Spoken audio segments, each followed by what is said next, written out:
Ano ang ibig sabihin ng arterial lower alarm sa inyong dialysis machine?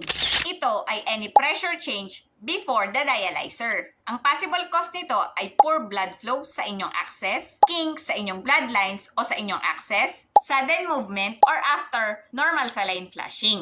Ang management dito ay i-check ang inyong access. Kung kayo ay catheter patient, pwedeng i-check kung kailangang i-interchange ang red to red or blue to blue ang inyong bloodlines. At kung kayo naman ay fistula, maaaring i-manipulate ang inyong needle, like bevel up or bevel down. Baka natatouch lang sa wall ang inyong karayom. Pwede ring tanggalin ang ibang plaster na nakakaapekto sa angle ng inyong cannulation or maglagay ng gauze if needed to assist the needle inserted. Maaari ding ipareposition ang patient kung siya ay nakahiga, i-turn to side, sitting, lying position, lower the head, lagyan ng pillow o i-remove ang pillow sa kanyang head or sa kanyang AV fistula arm.